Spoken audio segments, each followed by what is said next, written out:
Kusongpo and welcome to Bhutan This Week with me, Sharab Songmo, our top stories for the week. His Majesty the King has granted Kidu Silva to families affected by the flash flood in Punakha earlier this month. A candidate each from DPT and PDP have disqualified for the general elections. More than 36,000 children between 13 to 17 years are reported to be engaged as domestic help in the country. His Majesty the King, accompanied by Her Majesty the Gelton, visited Punakha on Tuesday to meet the families affected by the flash flood earlier this month. Their Majesties also visited two schools. Before meeting with the affected families, His Majesty the King visited the areas which were damaged by the flash flood earlier this month. After visiting Thuduplaga in Kapchisa, His Majesty the King and Her Majesty the Gelton met and interacted with the people who have been affected by the flash flood. His Majesty granted Kido to the families who had gathered there. The flash floods on June 4th washed away paddy and chili fields.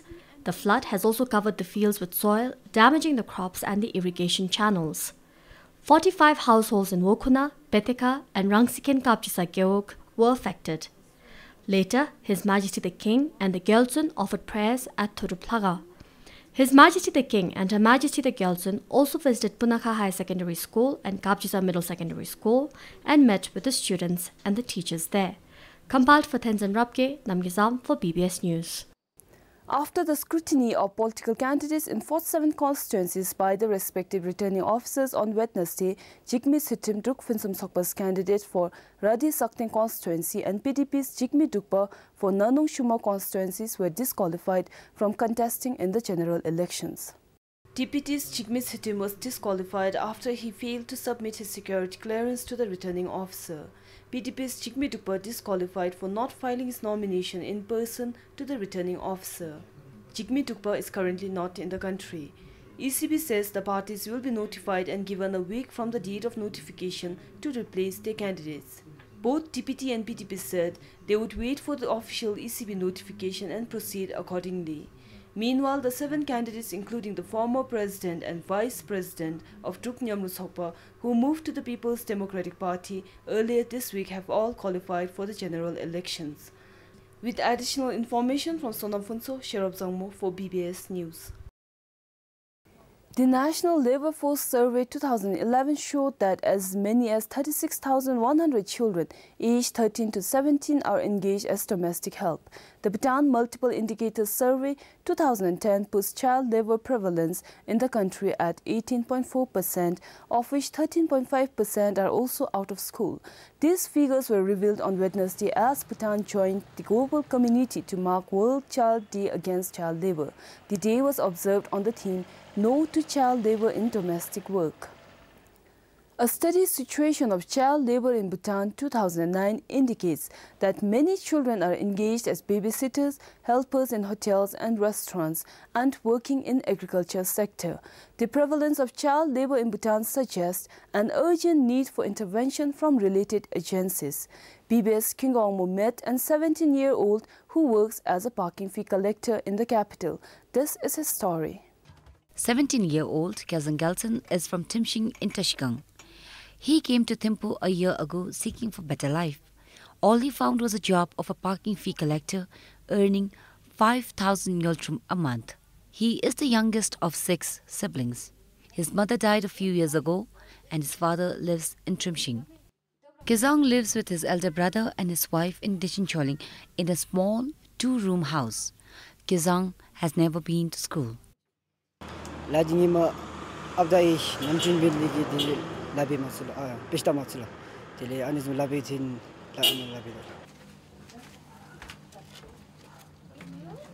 After dressing up, putting on his shoes and waving goodbye to his sister-in-law, Kizang heads towards the city bus stand to get to work.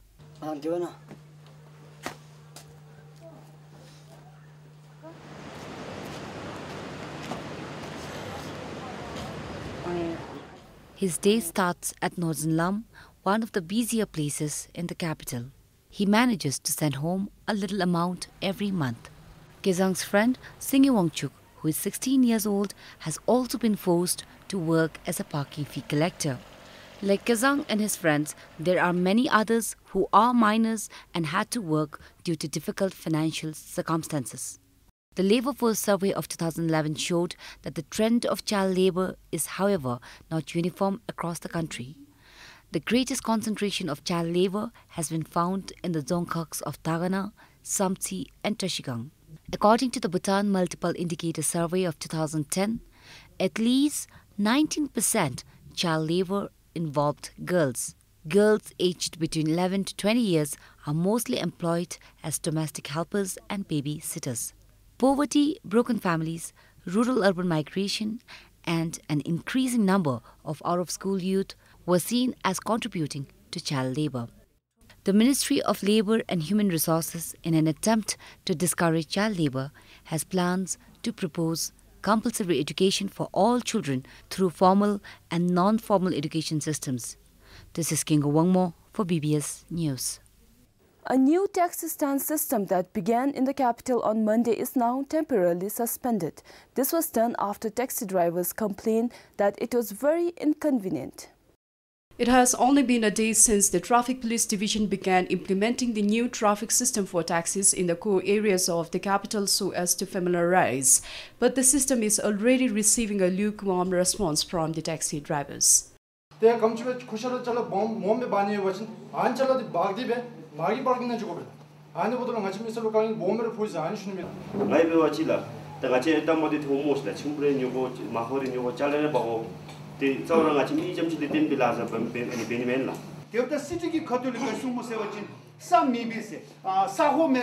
Private parking na tiru tuwi ki sahu di lambela.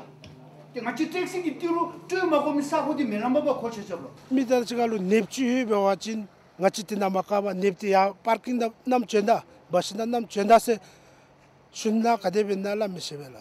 While some say it is too early to implement this system, the others are disappointed as they say the system was designed without any proper consultation with the taxi drivers. 바잘로 나 탐기가 통화만 해 되면 충분만 해 되지 프라 바잘에 빠지고 때 아니 콩 퍼블리티가에 뛴을 배고피 가대와 같이 해라 팀데 아니베 존이세 공기가 줄로 뛴르베 메메세 슈네일라 공기 뒤 조차베베 베시나 탕타랑 같은 줄로 아니베 셋업에 도즈메 이메세 슈네일라. Following these complaints, the taxi drivers today had a brief meeting with the traffic and RSTA officials. One of the decisions from the meeting was to temporarily suspend this system.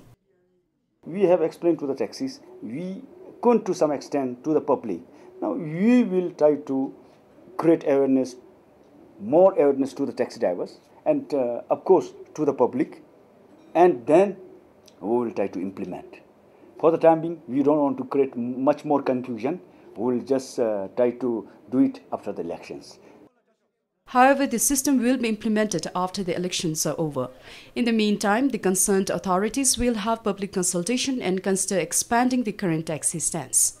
Under this system, there are 10 taxi stands designated within the core town area in the capital. There are over 3,000 taxis registered under Thimphu Tromde. Pema Suki for BBS News. Informal lending is widely practiced in Bhutan, covering a variety of needs that formal financing does not meet, says a report connecting the disconnected coping strategies of the financially excluded in Bhutan, which was launched on Wednesday. This joint publication of Royal Monetary Authority and the World Bank expects to provide qualitative evidence in informing the financial inclusion policy. Sangye Rinchen, the founder of Happy Green Cooperative, started his business in 2010 with the help of a money lender. This was because not a single institution agreed to finance his business. In a situation when there is no option at all, any option is the best option. And informal lending and a private money lender, that time was the best option for us. And it has helped us to start our cooperative business without having to wait for many months and years for the financial institutions to come up with a policy to lend to the cooperatives. Informal lending continues to be the preferred choice of funding for many. With the banking process being rigid, especially when it comes to collateral, informal lending, in spite of high interest rates, appears attractive due to its flexibility and minimum procedures. A senior economist with the World Bank says cooperatives and saving groups need to be supported in Bhutan, as well as microfinancing to provide better access to financial services. The other part of the informal sector, which is also critical, is the fact that you already have savings groups in Bhutan and cooperatives, which are a very, very good way for people to get together as a group and borrow money against a group-based collateral. She recommends that financial institutions should learn from the informal sector and then try to provide a range of services to people at affordable rates. The report shows that the largest informal borrowing in rural Bhutan was 1.5 million nyultrum, while the largest urban borrowing was 3 million nyultrum. Pema Suki for BBS News. The Yonfula domestic airport will be closed to air traffic yet another time starting November. This is because the Department of Civil Aviation will carry out major developmental works, which is expected to go on till the end of next year. Major developmental works like resurfacing the entire runway and the construction of access route to the airport will be done during the closure period. Besides this, 2 small hills on the either side of the runway will be removed. The bump on the runway will also be removed. For these works, the Asian Development Bank has given a fund of over 100 million nyultrum to the Civil Aviation Department. The main part is on the area on the runway at the initial stage where there's a hump on that. So on that, when the ATR, when it lands there, the pilots are not very comfortable with the hump.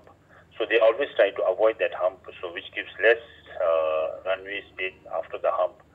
So based on that, we want to straighten that hump from the end of the runway. Actually, we want to lift the runway a little bit higher so that hump is covered and so that the pilots can use the whole runway.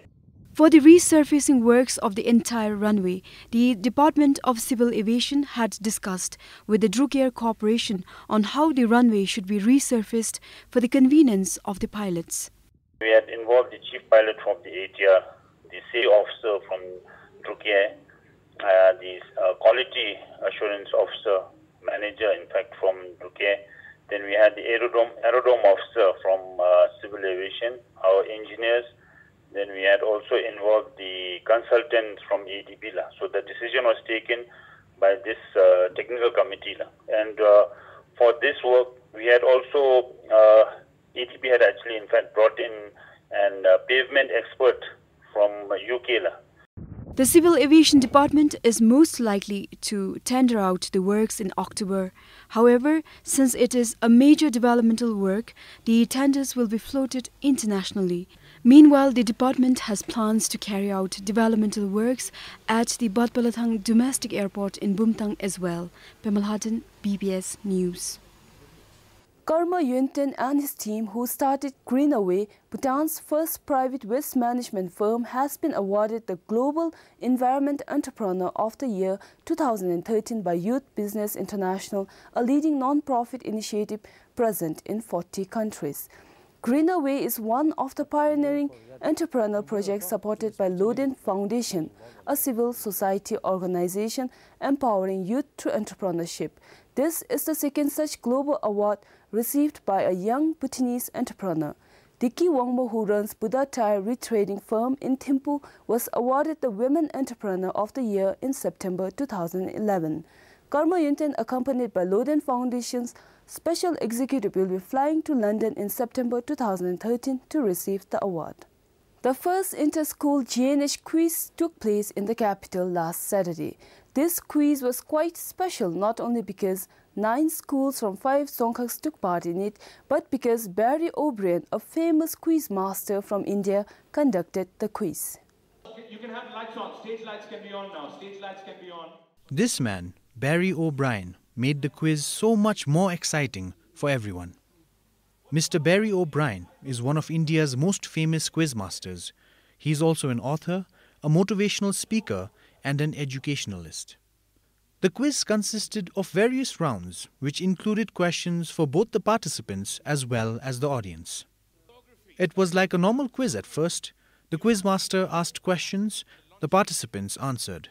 It became more fun when even the audience was given a round of questions. Quizmaster Barry O'Brien made things interesting when he asked the audience to sing along to the songs during the audio round. Come here with me. Open Gangnam Style. I'll follow him. I don't know the dance. Gangnam Style. Open Gangnam Style. Gangnam Style. Open Gangnam Style.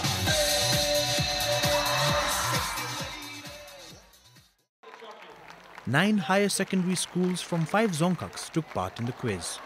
Bajothang from Wangdi, Punakha, Pinsling, Orong from Samdup Dzongkhar, and Motithang, Yangchipu, Kelki, Pelkhel, and Rinchin from Thimphu. During the last round, Pelkhel School and Yangchipu High Secondary School were neck and neck. Yangchipu managed to keep on top and win the title. Yangchipu won a Toshiba laptop. Pelkhel School won a projector, the lightest in the world, and Punakha School won a talking globe. All participants were awarded certificates and mementos. Yangchipu took home the rolling trophy this year. The quiz was organized by Rinchin Higher Secondary School. It will be an annual event. Tenzin Rabke, BBS News. To celebrate the inauguration of the Royal Textile Academy, a textile fashion show was held at the Academy's courtyard last Friday.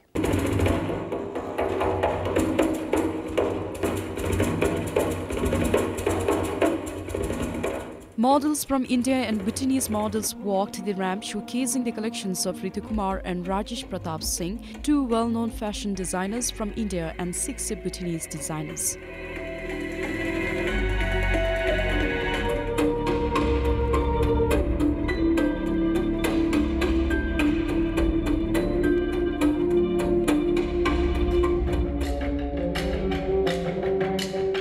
The textile fashion show, which many in the audience hailed as the first ever fashion show of international standard held in the country, was graced by Her Majesty the Queen Mother Sangicharan Wangchu.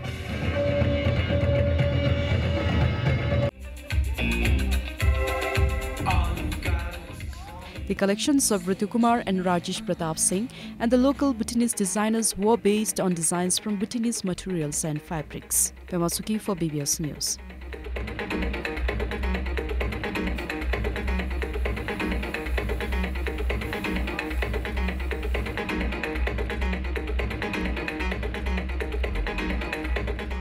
The 200-kilometer cross-country marathon, which started towards the end of May from Punakha, concluded on 7 June at the Taksang Monastery in Paro. About 36 participants from 16 different countries participated in the marathon. The marathon was completed to trekked routes in Punakha, Thimphu and Paro. The winners were awarded prizes by the Chief Advisor to the Interim Government, Nimpo Sonamtopke. Salvador Calvo from Spain claimed the first prize, followed by Manuel Pastor from Spain and Stefan Sirgron from Switzerland. Sophie Sower from the UK and Xenia Iselman from Denmark were joint winners in the women's category, and Carla Hemer from US placed third. That is all for this week. Thank you for joining us. See you next weekend. This is Sharab Zangmo saying goodbye for now.